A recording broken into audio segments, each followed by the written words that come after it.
Hello बच्चों, let us see the question.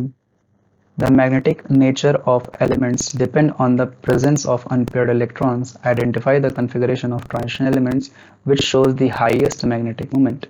तो question में हमसे कहा गया है कि जो मैग्नेटिक नेचर होता है एलिमेंट्स का वो अनपेयर्ड इलेक्ट्रॉन पे डिपेंड करता है, जो कि एक ट्रू स्टेटमेंट है।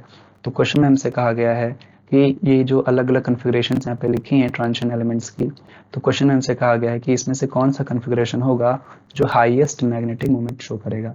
तो अगर हम मैग्नेटिक मोमेंट की बात करें, अगर हम मैग्नेटिक मोमेंट की बात करते हैं तो जो मैग्नेटिक मोमेंट होता है ये डायरेक्टली प्रोपोर्शनल होता है नंबर ऑफ अनपेयर्ड इलेक्ट्रॉन्स के। जितने ज़्यादा हमारे पास क्या होंगे, अनपेयर्ड इलेक्ट्रॉन्स होंगे, उस एलिमेंट का उतना ही ज़्यादा मैग्नेटिक मोमेंट होगा। तो अगर यहाँ पे हम देखें, हमारे पास 3d7 दिया गया है, 3d5 दिया गया है, एंड देन हमको दिया गया है 3d8 and 3d2।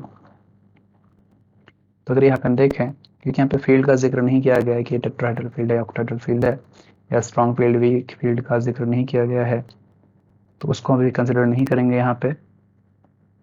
Only simple pairing को यहाँ पे कंसिडर करके चलेंगे हम।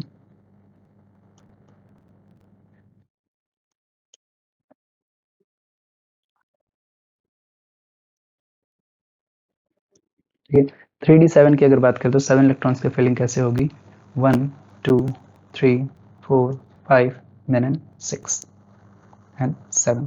तो 7 इलेक्ट्रॉन्स में देखें, अगर हम फिल किया हमने, तो यहाँ पे हमको क्या है, 3 अनपेयर्ड इलेक्ट्रॉन्स मिल रहे हैं, यानी कि n की वैल्यू यहाँ पे 3 हो जाएगी। n होता है यहाँ पे number of unpaired electrons. 3d5 अगर हम देखते हैं तो यहाँ पे हो जाएंगे 1 2 3 4 एंड 5। तो यहाँ पे नंबर ऑफ अनपेयर्ड इलेक्ट्रॉन्स क्या होंगे, 5 होगा। 3d8 में अगर हम देखें तो 1 2 3 4 5 6 7 एंड 8। यहाँ पे नंबर ऑफ इलेक्ट्रॉन हमारे पास कितने आते हैं, 2 आते हैं। एंड देन 3d2 जो हमें दिया गया है, यहाँ पे देखेंगे तो 1 एंड 2, तो यहाँ पे जो अनपेयर्ड इलेक्ट्रॉन्स होंगे वो होंगे 2। तो अभी हमने क्या देखा कि जो मैग्नेटिक मोमेंट है, magnetic moment that is represented by mu, ये डायरेक्टली प्रोपोर्शनल होता है नंबर ऑफ अनपेयर्ड इलेक्ट्रॉन्स के। सो यहाँ पे अगर हम देखें, नंबर ऑफ अनपेयर्ड इलेक्ट्रॉन जिसके जितने ज़्यादा होंगे उसका मैग्नेटिक मोमेंट भी उतना ही ज़्यादा होगा। तो यहाँ पे हम देखें, जो नंबर ऑफ अनपेयर्ड इलेक्ट्रॉन सबसे ज़्यादा ऑप्शन नंबर ऑफ इलेक्ट्रॉन सबसे ज़्यादा जो है 5 हैं 3d5 कन्फिग्रेशन में।